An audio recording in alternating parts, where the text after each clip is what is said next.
Hey sister, Klara Adalena here at the Love for Life Academy. Free the feminine, find the soulmate.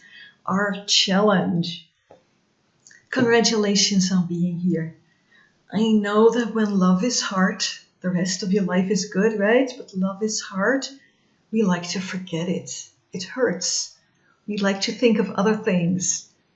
Just by being here, you are showing up. You are not giving in to this hiding, looking away, avoidance. You are showing up. That means you're facing your pain, but you're also opening the opportunity of shifting it into happiness and joy in being with your soulmate and standing in your beautiful feminine. So I am super excited that you are here in day one of our challenge. Let's dive in. The theme of today, receive first, and I will tell you all about that. If life is good, but love is hard, your career, you have success, you have a good career, you have success, you have friends, you're enjoying your yoga, your fitness, you're taking care of yourself, you're doing personal development, you go to nice retreats, having great holidays, travel, you have a good life. But for many of us, we also have a clear vision. We want love, we want a soulmate, we want family, we want kids, we want to share our abundance. But it's not happening. You don't see yourself getting any closer to that. And what that often looks like is that you're pretty exhausted. Even though things are good, you find yourself running from deadline to deadline, not really recovering and enjoying and relaxing. You're smiling on the outside, but inside you're cold, if not dying. You realize your heart is closed, and dating is a disaster. Maybe you're meeting a lot of guys, but maybe it's fun even, maybe it's sexy, but they're not ready to commit. Maybe they're not fun at all, they're just total bores, or even the wrong kind of guys, or there's no guys at all, but somehow you feel there is way more heartbreak than there is happiness, and you don't see yourself really moving towards that happy, fulfilling relationship that you can build a life on. Deep within, if you would be honest with yourself, maybe you would realize that you're actually very lonely. It doesn't have to be that way. That is what this challenge is all about. We are here to shift that really soon. I have been speaking in the past years to over 1,000 women, your age, and 30s, beginning 40s, looking for love. And I've spoken about their desires, about their challenges, about the obstacles. And there was one obstacle that came back over and over, again and again. When I'm not true to him, no, I'm saying it wrong. When I'm true to him, I lose myself. Meaning that, when I'm in a relationship, I find myself giving more. I find myself being there for him. I find myself tuning into what he needs. I find myself really taking care of him. And I find myself in that process losing myself, my core, my grounding, my happiness. And the times of my life that I then choose the opposite and I'm true to myself, then I actually lose him. I can't find that balance. I can't find where I have both. I can't find where I am true to myself and true to him. I can't find it. Many women that I've spoken to actually said they were happier in the times they were single. They want a relationship, it's their deep yearning, and often it's been like that for years, decennia, since they were 16 and had their first boyfriend, since they were 6 and playing with dolls. But They're happier when they're single. Now that makes it really hard to find love, right? If you're actually not happy when you have love. So breakthrough number 1 that we are going to speak about today, what I have seen in all the women that have worked with me and that have successfully solved this issue and found a partner that they could be really happy with. The number 1 breakthrough, receive. Receive. Receive love, receive care, receive attention, receive gifts, receive his presence, receive being adored, receive someone being there for you, receive support, receive a shoulder to lean on, receive a ring, maybe. Yes, let's go for that ring. For me, when I was younger, I come from a very intellectual family, and I have a sweet mom and a good meaning father. And my mom, by the way, is not only sweet, she had made a big career in leadership and politics.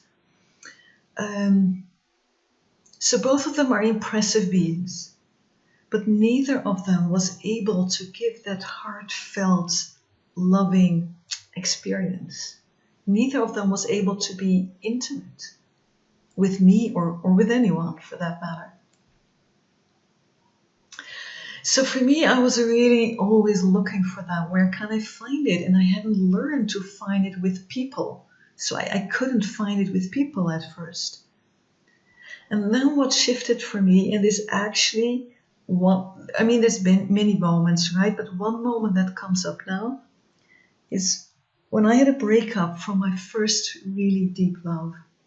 I had been in love, right? I had been upset, but I was now in my 20s. This was my first real love, a man that touched me closer than I had ever known. And I couldn't open up to him. I couldn't really receive him. And in the end, he couldn't stand it and he broke up. And I didn't know what to do except let him go. I would do it all so differently now, right? But that's why I'm here, to pass all of that on. It still hurts. That weekend, he broke up on a Friday. That Saturday, it was raining cats and dogs. I was going crazy inside my home, and I just needed to go into nature. And my tears mingled with the rain, but it was so healing to be in nature now. And I could receive her in a way I had not been able to receive him. Sunday, same thing. Raining cats and dogs. My clothes were still wet from the day before. But I went bicycling again. I needed it. I needed to get out of the house. I needed to get to Mother Nature. And then after that weekend, I understood that in those moments, Mother Nature was there and I could actually receive her.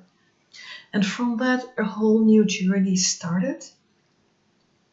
And I started to work together with Mother Earth. I've guided many vision quests, sacred alone time in nature. These pictures are actually very recent, where I, for myself and my dog, took some of that sacred alone time in nature. It was so healing and so inspiring, and this challenge actually was part of what came forth from that. So I found love with Mother Earth. I learned what it is to receive with Mother Earth. And I experienced that even if you don't know in your life, but you learn it with Mother Earth, then from there, you can start to open up to people. And after having, it took me years to figure all of that out, but now I find I can pass it on much quicker. We say Mother Earth for a reason, right? In the ancient traditions, it's Goddess Earth, by many names in many cultures. Gaia for the Greek, Demeter also for the Greek, but in a later time, Hathor, Egyptian. I don't know exactly the names in India. There's actually many names for the goddess Earth. There's Durga, which is more the destructive power of Earth. There's Lakshmi, that's more the abundant side of Earth. So there's several aspects of her there. But every culture knows it. Pachamama, right? Pachamama, of course. There is a deep connection between woman and Earth.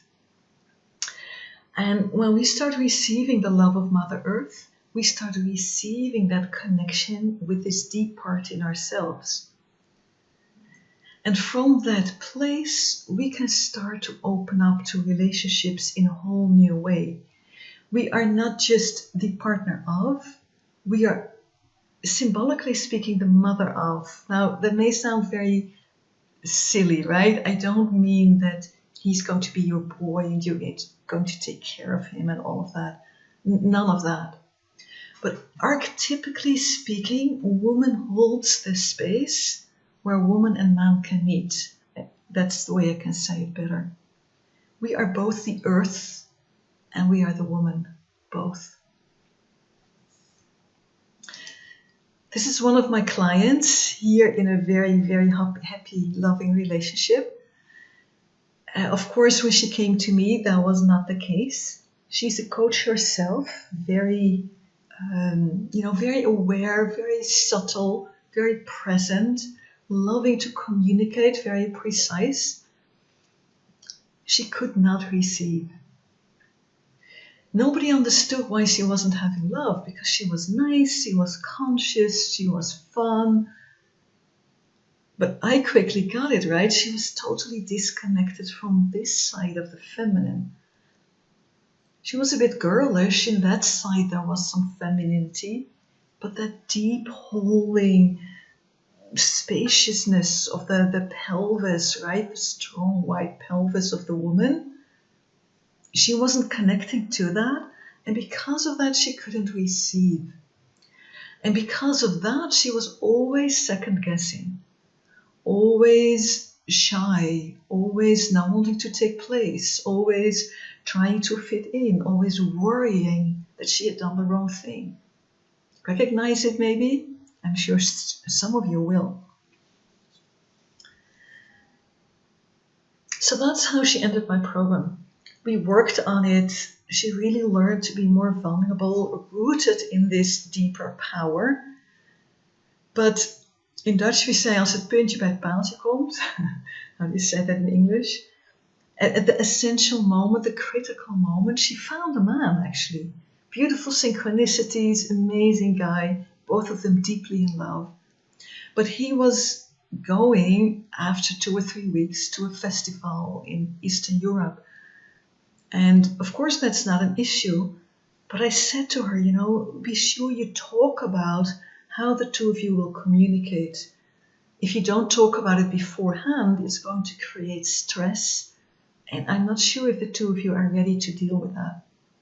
Yes, of course, she said. But at the critical moment, the last night she saw him before he left, she didn't. Until the very last minute when it was really too late. And he said, it will work out. And she said, yeah, it will work out. It did not work out. He was not messaging as often as she had hoped. And then the whole second guessing started happening. Should I write him? Should I not write him? Will I scare him away? Is he waiting for me? The whole thing. It destroyed any feeling on her side. And guess what? The guy feels it, right? Even if you write him only one text message, one word, he feels it. So by the time he came back, and that was only 1 week later, something was off and he didn't contact her. And she, of course, started getting even more upset. Now he's back and he isn't contacting me. And then they did see each other and he spoke those painful words, The love is kind of gone. Ouch. And that was when it really hit her. It hit her. She said, Well, she didn't really say it then, but later on she told me that she thought, Klara was right. Klara was right. I should have spoken more. And She didn't find her man within the 8 weeks of my program like many others do, but she was now so committed and she now was so clear on how she was messing herself up. So she kept working on it. She stayed in the flow. And this post came, I think, 3 months later. So happy to share that I found my man. And I messaged her, what happened? And then she messaged me back like, Klara, I got it. I heard you. And I really worked on being vulnerable.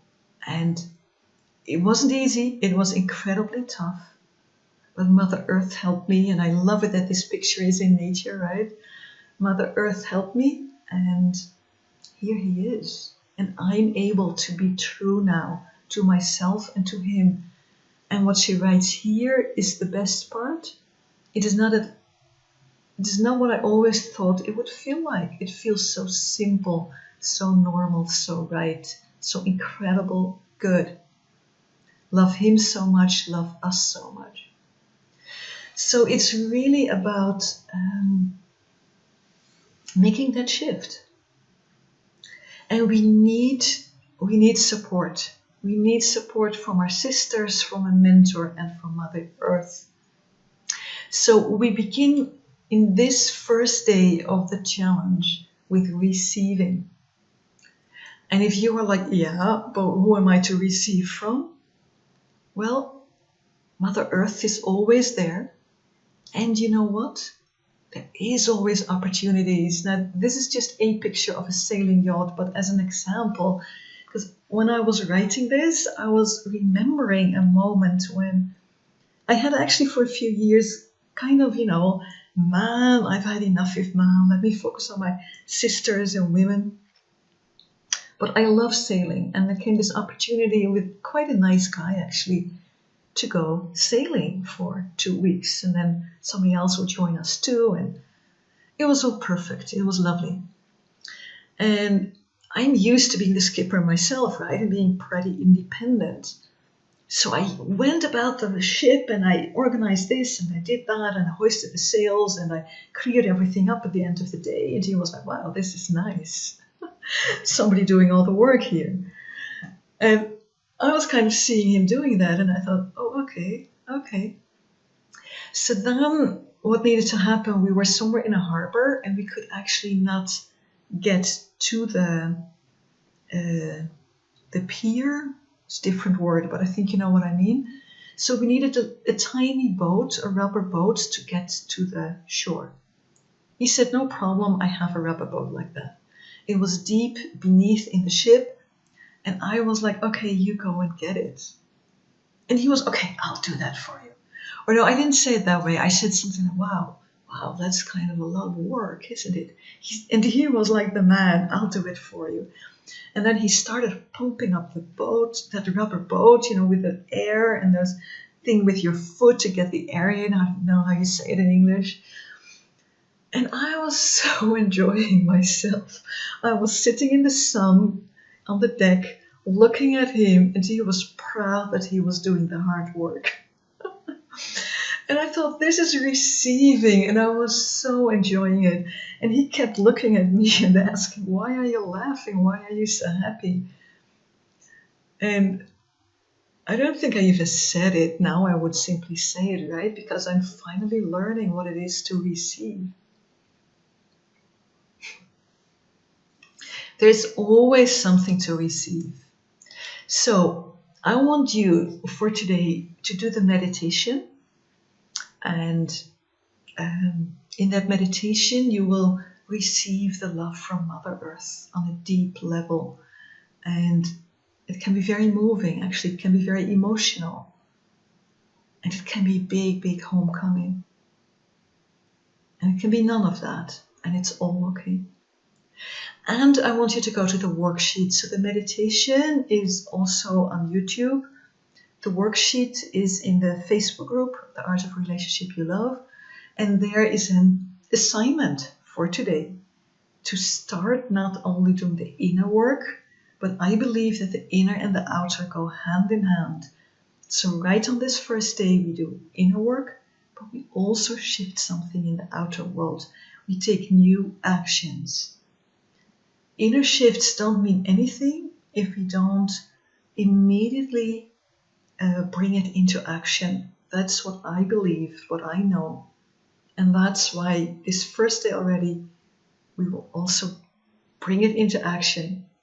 And when you've been doing, and do them in whatever sequence works for you. First, the meditation is nice, but if your schedule, you don't have time for that now, then just take a quick look at the worksheet, because you will need to be with people for the assignment on the worksheet.